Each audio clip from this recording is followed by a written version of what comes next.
नमस्कार।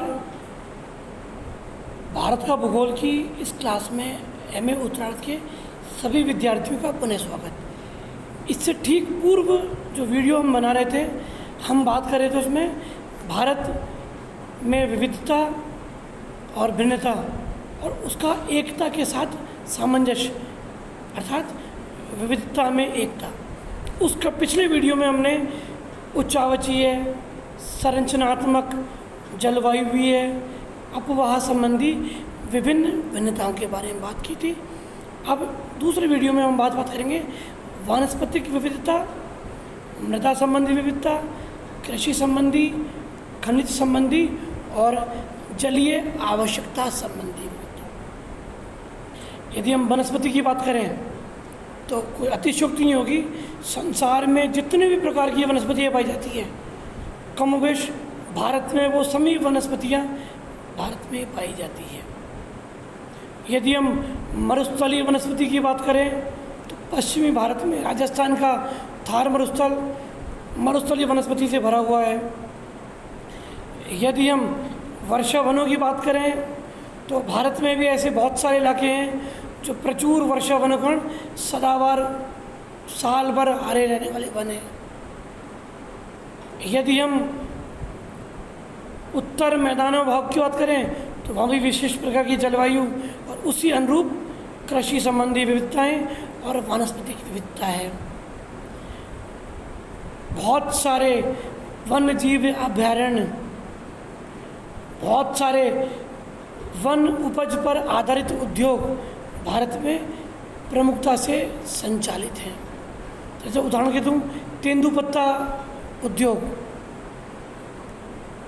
महाराष्ट्र, मध्य प्रदेश, बिहार और दक्षिण राजस्थान के बहुत सारे वन क्षेत्र में तेंदुपत्ता प्रचुर मात्रा में पाया जाता है। उससे बीड़ी उद्योग पल्लवित है। ऐसे वन उपज से संबंधित बहुत सारे उद्योग संचालित हैं। यदि हम मृदा संबंधी विविधता की बात करें तो इस संदर्भ में भी भारत प्रचुर विविधता युक्त है। यदि हम हिमालय पर्वतीय क्षेत्र की बात करें तो वहाँ ऊंचाई अनुरूप अलग अलग प्रकार की मृदा की मात्रा, मृदा का प्रकार मौजूद है। कहीं पर चूना प्रधान चेस्टनट मृदा है, कहीं पर बलुई मिट्टी की प्रधानता है। यदि हम दक्षिण भारत की बात करें तो लैटराइट मिट्टी की प्रधानता है, कहीं पर दोमट मिट्टी की प्रधानता है, कहीं पर चीका मिट्टी की प्रधानता है, कहीं पर कांप मिट्टी के जमाव है। खादर प्रदेश, भाबर प्रदेश, बांगड़, अलग अलग रीजन में अलग अलग प्रकार की मृदाएं हैं जिनकी अलग अलग विशेषताएं हैं। यदि हम डेल्टाई क्षेत्र की बात करें जहाँ नदियाँ समुद्र में मिलती है तो बिल्कुल कम उच्चावच के कारण पूरा का पूरा भाग दलदली बन जाता है। तो यहाँ एक कॉम्पिटिटिव सवाल का ध्यान रखिएगा। जो हमारा सुंदरवन का डेल्टा है उसका नाम सुंदरवन इसलिए पड़ा क्योंकि वहाँ पर सुंदरी नामक प्रजाति, वृक्ष प्रजाति की प्रधानता है। सुंदरी प्रजाति की वृक्ष विशेषता क्या होती है कि चूँकि दलदली क्षेत्रों में वनस्पतियों को विभिन्न गैसें प्रॉपर नहीं मिल पाती तो उनकी जड़ें ज़मीन में से ऊपर निकल आती हैं और उन जड़ों के ऊपरी सिरों पर छोटे छोटे छिद्र बने होते हैं, उन्हें बोलते हैं न्यू मेटाफोर्स, न्यू मेटाफोर। तो कई बार कंपटीशन में अक्सर ये सवाल आ जाता है कि what do you mean by new metaphor. तो न्यू मेटाफोर मूलतः वनस्पतियों के जड़ों के निचले हिस्से के वो छिद्र हैं जहाँ से वनस्पति विभिन्न गैसों का आदान प्रदान करती है। यदि हम कृषि संबंधी विविधता की बात करें, उत्तर मैदान विभिन्न अन्न फसलों के लिए, निर्वहन फसलों के लिए भंडार है। प्रायद्वीपीय भारत की बात करें तो वहाँ पर कपास, मूंगफली, इसके भंडार हैं। यदि हम तटीय प्रदेशों की बात करें तो तटीय प्रदेश, पूर्वी और पश्चिमी घाट की पहाड़ियाँ चाय, कॉफ़ी, कहवा, मसाले और पता नहीं क्या क्या चीज़ों की भंडार है। सारांश में हम कह सकते हैं कि भारत वनस्पतिक, मृदा, कृषि संबंधी विविधता लिए हुए है। यदि हम खनिज संपन्नता की बात करें तो जहाँ उत्तर पर्वतीय प्रदेश वैसे तो मूलतः कृषि विपन्न है, खनिज विपन्न प्रदेश है, लेकिन इसका रीज़न ये भी है कि एक तो नवीन वलित पर्वत है, दूसरा इतनी दुर्गम परिस्थितियां हैं कि हमें उन संसाधनों की खोज पूरी तरह नहीं हो पाई है। तीसरा है, यदि हम प्रायद्वीप पठार की बात करें, छोटा नागपुर पठार खनिजों का अजायब घर, संसार के प्रमुख खनिज कहीं पाए जाते हैं अफ्रीका के बाद तो वो छोटा नागपुर पठार में ही है। इसके अलावा बिहार, उड़ीसा, तमिलनाडु, कर्नाटका और गोवा, राजस्थान, ये खनिज संपन्न राज्य हैं।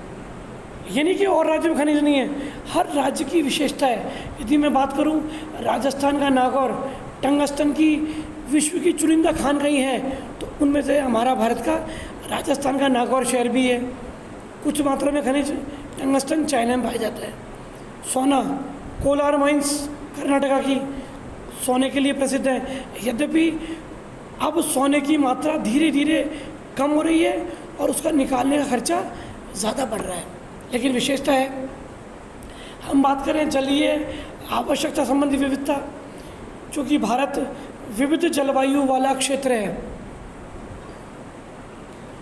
उत्तर पर्वतीय प्रदेश, उत्तरी मैदान, प्रायद्वीपीय पठारी भाग, तटीय भाग और थार का मरुस्थल, हर भौतिक भाग में वर्षा जल की मात्रा, जल की उपलब्धता और जल की आवश्यकता अलग अलग है। लेकिन इस विविधता ने भी इसको एक विशिष्ट स्वरूप प्रदान किया है। पिछले वीडियो में मैंने बात की थी, मोहसिन राम भी एक जगह है जहाँ वर्षा का औसत 1400 सेंटीमीटर से ज़्यादा है। तो वहीं थार का रेगिस्तान भी है जहाँ वर्षा की मात्रा 50 सेंटीमीटर से भी कम है, कई जगह वर्षा विरल है। तो ये भी एक विशेषता है। इन चित्रों और पिक्स की सहायता से ये मैंने वानस्पतिक, कृषि और जो वर्षा जल संबंधी विविधताएं दर्शाने का प्रयास किया है। नेक्स्ट है ऊर्जा संबंधी विविधता। एक अलग तरह की विविधता है। यदि हम इसको ग्रामीण भारत और शहरी भारत के परिप्रेक्ष्य में देखें तो शहरी भारत में ऊर्जा संबंधी आवश्यकताएं अलग प्रारूप में होती हैं, ग्रामीण भारत में उनकी आवश्यकताओं की पूर्ति अलग प्रारूप में होती है। यदि ये विविधता हम क्षेत्रीय प्रारूप में देखें तो वहाँ भी आपको अंतर स्पष्टता से नज़र आएगा। जनजातीय क्षेत्रों में यद्यपि अब धीरे धीरे जागृति आ रही है, हम प्राकृतिक संसाधनों का उपयोग ऊर्जा साधनों में तुलनात्मक कम करने का प्रयास कर रहे हैं। शहरी क्षेत्रों में जहाँ ऊर्जा की सुलभता जल विद्युत, परमाणु विद्युत या अन्य स्रोतों से की जा रही है, या नवीन स्रोत सौर ऊर्जा, सारांश में पवन ऊर्जा, तो सारांश में ऊर्जा संबंधी विविधता लिए हुए है। फिर है उद्योग संबंधी विविधता। इस संदर्भ में भी भारत के अलग अलग औद्योगिक विभाजन है, जो हम आगे के वीडियो में पढ़ेंगे कि भारत को जो अलग अलग औद्योगिक प्रदेशों में कैसे बांटा जाता है। हर औद्योगिक प्रदेश अलग विशिष्टता लिए होता है। यदि हम मुंबई, पुणे, शोलापुर की बात करेंगे तो वो इंजीनियरिंग और भारी मशीनरी के लिए प्रसिद्ध है। यदि हम हिमाचल और पंजाब के औद्योगिक क्षेत्रों की बात करेंगे तो हिमाचल का औद्योगिक क्षेत्र वहाँ की जलवायु के कारण हमारी फार्मेसी उद्योग के लिए आदर्श है, तो वहाँ पर उन उद्योगों की प्रधानता है। यदि हम पंजाब की बात करेंगे तो वहाँ पर कृषिगत या कृषि में उपयोग में आने वाले उपकरणों की बहुतायत है। यदि हम मध्य प्रदेश की बात करेंगे तो वहाँ भी कृषिगत उद्योगों की प्रधानता है। इसी प्रकार संचार साधनों की विविधता भी भारत में है।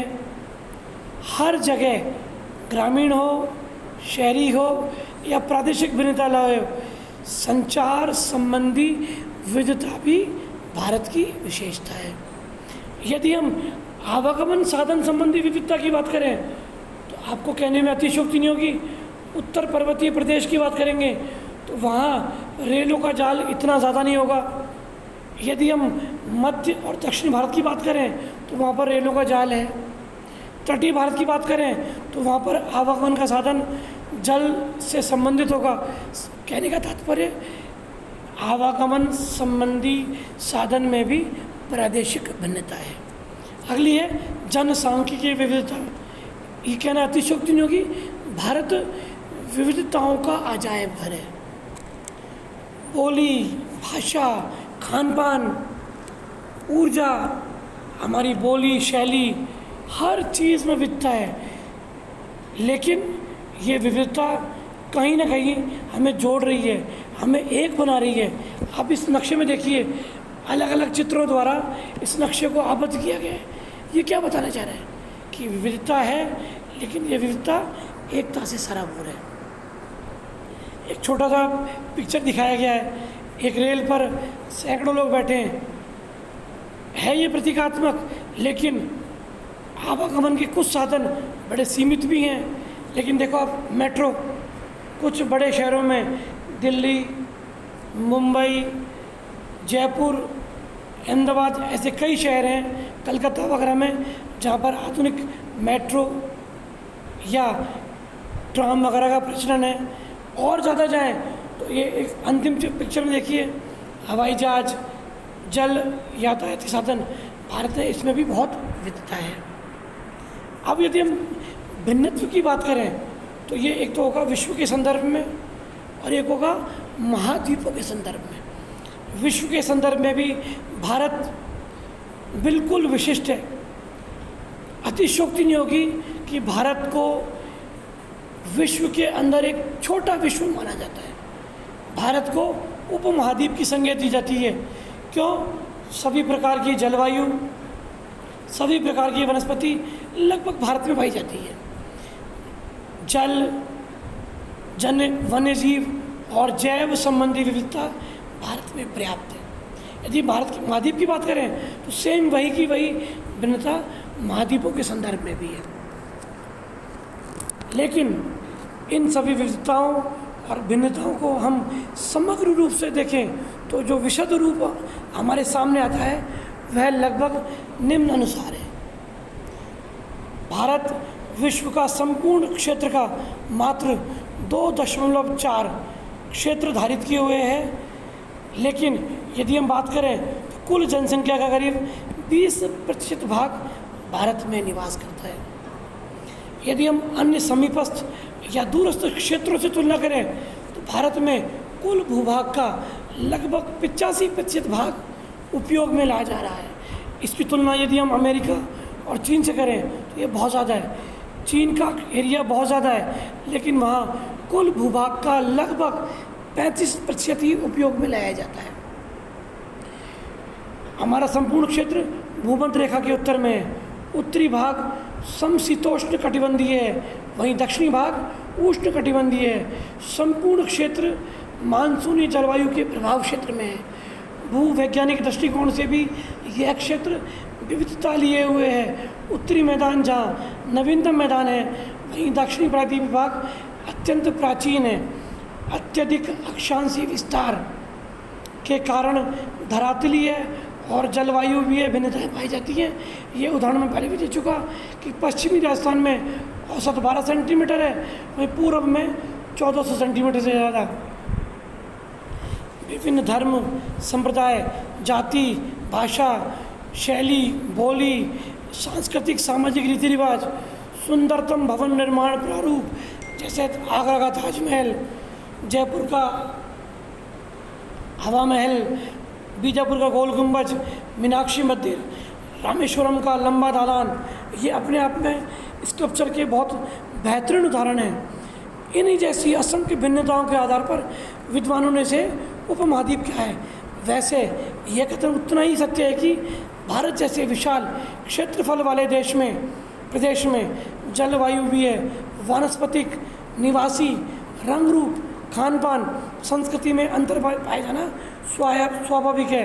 लेकिन बावजूद इसके यहाँ एक विशिष्ट समरूपी समन्वित संस्कृति है जिसने सभी सूत्रों को अर्थात सभी विविधताओं को एक धागे में पिरो रखा है।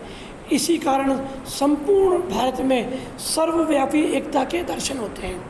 वस्तुतः भारत इसलिए एक स्पष्ट इकाई है। भारत में सर्वव्यापी एकता के दर्शन होते हैं। भारत में एकता भारतीय संस्कृति का प्रारंभ से ही विशिष्ट तत्व रहा है। यहाँ की विभिन्न सामाजिक परंपराएं इसकी मूलभूत एकता का प्रतीक है। विविधता में एकता का अर्थ है अनेकता में एकता, अर्थात भारत ऐसा देश है जहाँ विविधता में एकता देखने को मिलती है।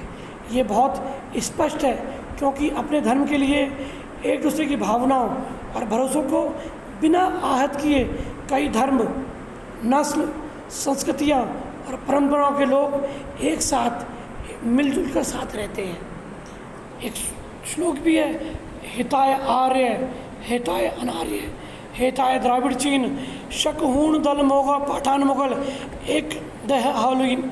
यहाँ पर आर्य भी आए, यहाँ पर अनार्य भी आए, यहाँ पर द्राविड़ चीन से मंगोल शक हूण भी आए। लेकिन जब जैसे ही वो भारत की संस्कृति में आए, आज वो सब ऐसे हो गए कि जैसे एक जिस्म एक जान, सब मिलजुल गए, कोई किसी को अंतर नहीं कर सकता। वस्तुतः भारतीय संस्कृति एक विशाल महासागर के समान है जिसमें विविध जाति, धर्म, भाषा, बोली, खान पान रूपी नदियाँ एकाकार हो जाती है।